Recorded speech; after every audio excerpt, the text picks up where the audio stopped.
Hello everyone, this is Zibo and welcome to today's video. So for today's video, it will be a bit different. It's actually another video done by another content creator by the name of Max Khan. So I'll be including his socials link in the description down below.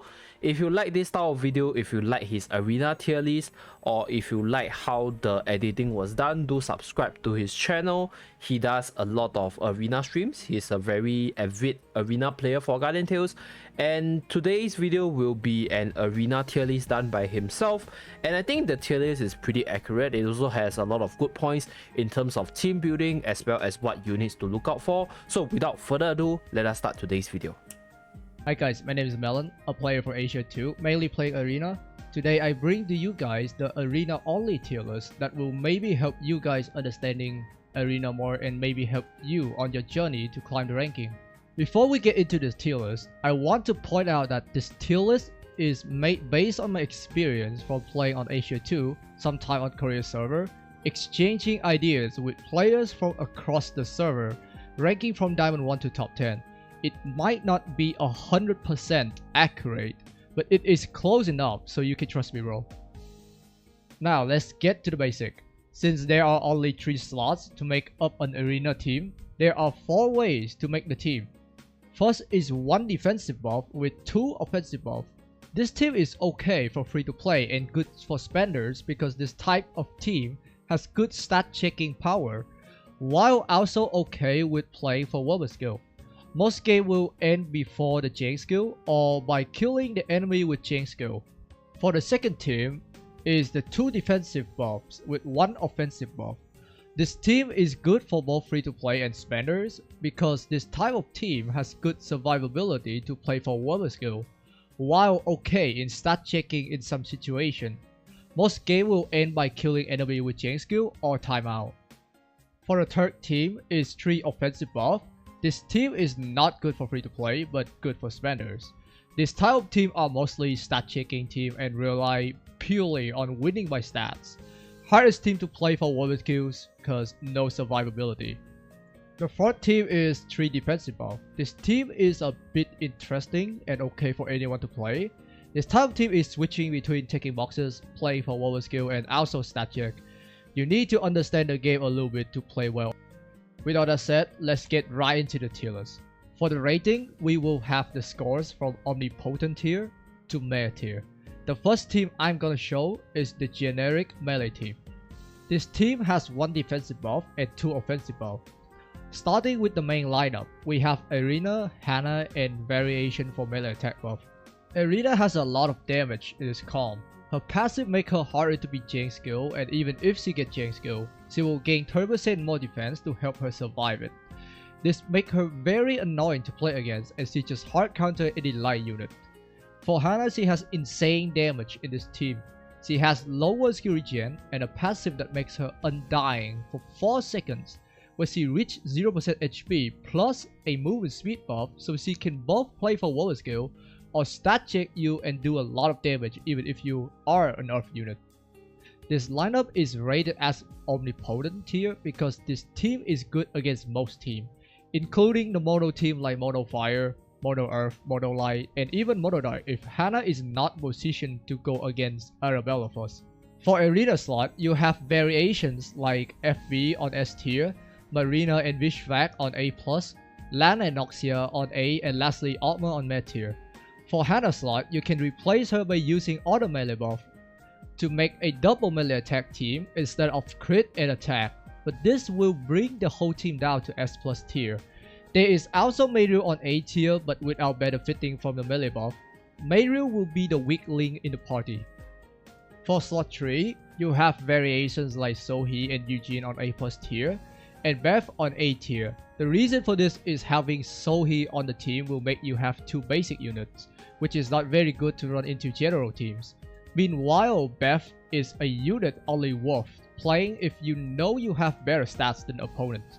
Eugene on the other hand can run into auto melee units well if they are not basic or Vishvac. Note that Eugene is a hard unit that takes time to learn. The next team I'm gonna show is the generic Camo team. This team has 2 defensive buff and 1 offensive buff. Starting with the main lineup, we have Camo as the core, Arena and Noxia as defensive buff, Camo has good damage, he heals based on his percentage of HP, and he has defense reduction debuff on his attack. Lower skill regen. On this team, he is very strong in stat check and tanky enough to survive fire units and outplay with chain skill. Arena is more tanky on this team too, but has less damage. But with range attack damage buff from Camo, she can spam her shield throw and shield bash to do range damage. Noxia is tanky in this comp. Even when she doesn't have 100% of her damage potential, she can still beat FV if you play her correctly. Overall, this is a very flexible comp. Variation for Arena is Armor on the A tier. Variation for Noxia is FB on the A tier. Reason for this is because FB with range attack buff is very weak. You cannot utilize the buff very well. So she is more of a mid shield than a carry in this comp. Move on to the next team, we have the generic range team. This is a 2 offensive buff plus 1 defensive buff, or you can go straight up 3 offensive buff, which make it very expensive and static. For the main lineup, the must-have unit is Camo, then Arena, plus a variation of range attack and crit buff. Camo on this comp loses out the tankiness from previous comp, which makes it harder to outplay fire unit, but have more damage now to stat check the enemy. Variation for Arena is Noxia on S tier and Armor on A tier. The reason for this is Noxia is not a very strong stat check unit, and losing tankiness buff make it harder for her to survive and play for water skill. Another variation for this is you pick range and go for full stat check. Variation for slot 3 is Rui on S tier, MK99, MK2, Meiro, Orca on A plus tier, Nari, Bianca, Gabriel, Lucy on A tier, and Tinia, FK on med tier. Overall, this team is very straightforward and simple with Camo as the main carry. The rest will just be stat checking the enemy and hope that you can win. Move on to the next team, we have the 2 defensive runner team. This consists of 2 defensive buff and 1 offensive buff. The idea of this team is to run and play for water skill. Main lineup we have Arena and Noxia, and for slot 1 we have a variety of units to choose from, starting with Meru, Lucy, Lin on S plus tier, Eugene, Lilith, MK2 on S tier and FK on A tier. Unlike the generic range team, Meru, Lucy has a higher ranking in this comp because of their passive giving movement speed.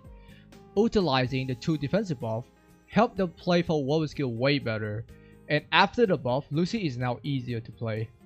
The same can be said for MK2. With the new buff, she is more efficient and also easier to play. FK is a bit weak, even though this is the best comp for her. She is kinda underperforming in Arena right now. Also note that Lucy and MK2 is very squishy, so you need to have good stat and smiley face merch to help them survive better. Variation for Arena is Armor on A tier, variation for Noxia is FB, Marina, Vishvac on A plus tier, and Lan on med tier. Note that if Lan is used with FK, she is A tier or close to A plus tier.